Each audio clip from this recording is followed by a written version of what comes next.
let's talk about the price of cars because it's getting a little bit disgusting. So in 2011, I started my first job in Cape Town where I wasn't earning very much. I'd moved from Gqeberha, from PE to Cape Town to work, and I was using public transport for about 6 months. And because my job needed me to be at work in the very early hours, my wonderful, wonderful father, who's a retired teacher, managed to buy me a brand new car for about 80,000 Rand. That car was a little Chevy Spark Light. Now, everyone knows the Chevy Spark. The Chevy Spark Light is like the baby version of the Chevy Spark.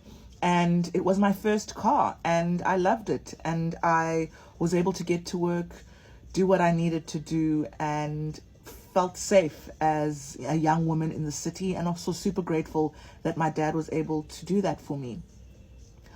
What can you get for 80,000 Rand in South Africa now? Like, I'm just thinking, those days are so gone. Like, entry level, new, used, like, what are the prices? Like, what are the budgets? What are people doing? And I hate that you need to have a car in South Africa to move around. Yes, you can use public transport, but sometimes you are up against it and you may need to purchase a car, and it's just getting impossible.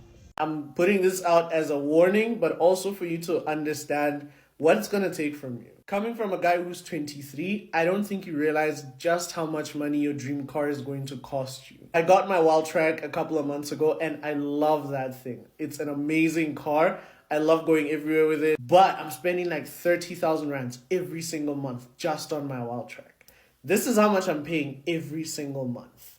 Every month for the next 5 years, this has to come out of my account. I can't tell them, I don't have, no, I have to have it every single month for 5 years. Number one. Number two, I have a heavy foot. I like speeding, I'm not gonna lie.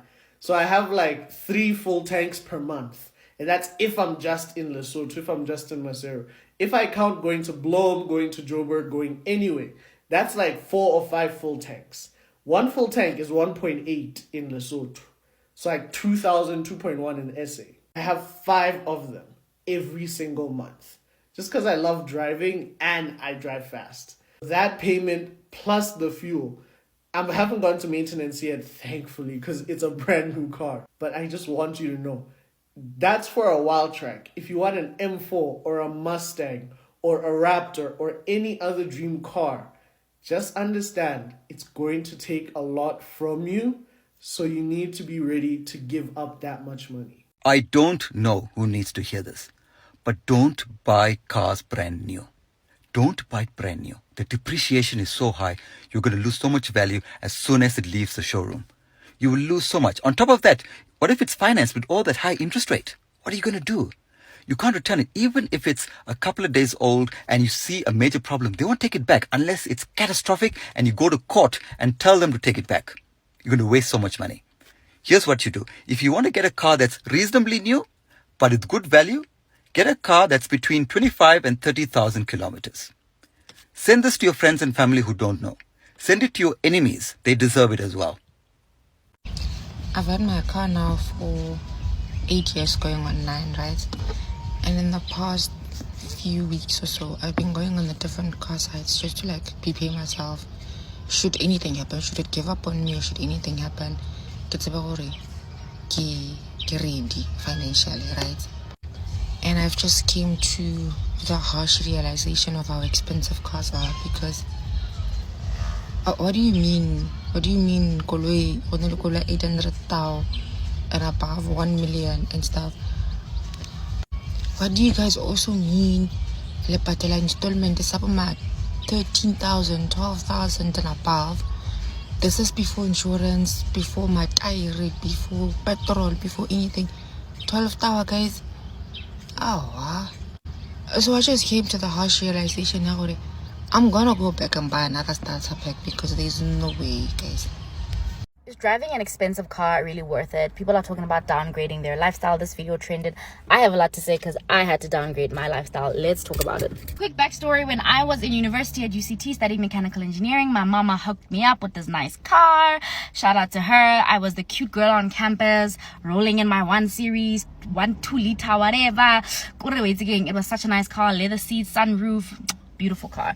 I had a great time, and shout out to my mom. She's a real one for that. And then when I started working as a mechanical engineer, obviously you're an engineer now, you must drive a nice big expensive car. So I bought a brand new Audi turbo, turbo, sunroof, all of the bells and whistles. This car, I loved it so much. And then I decided to not be an engineer anymore. I decided to walk away from engineering to pursue entrepreneurship, and I ended up deciding to pursue a career as a social media manager.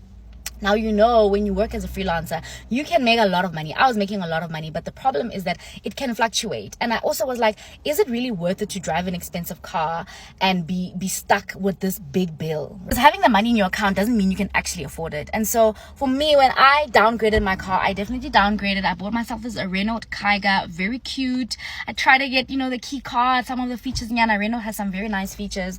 But it was definitely a downgrade from the German lifestyle.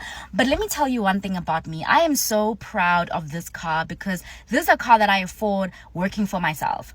And anyone who is an entrepreneur or has worked as a freelancer, you know what that means, you know, because most people who drive expensive cars, it's because you have a salary month to month, everything is sorted, but when you work for yourself and you can afford something like this, you just have a different level of pride. And I've also learned that, like, I make enough money to afford. I could definitely afford a Mercedes. I could definitely afford a much better car than this, but I just want to be financially free. I get about to stress like a chalete, yeah. Guys, anyone who's driven an expensive car, you know that installment, like when that 15k has to come out of your account, you can barely breathe. Like you are, you know, your debit order is someone's entire salary. You know how that feels if you've driven an expensive car. And I chose, you know what, I don't need that. I really think the goloi did it in a chokehold as black people in South Africa. If you're not driving an M4 or a Merc, it's like you haven't made it in life. And I've driven those cars. Go higher. They also have nice big cars. I've driven all of those cars. It's very nice. Should you experience it at least once in your life? 100%. But you get to a stage, I'm 32 years old, guys, I'm a mother, you know, you have different priorities. Like, look at my baby, he's in my car. I want to send him to the best private schools. I'm on the best medical aid at Discovery. Like, there are other priorities, and it's okay.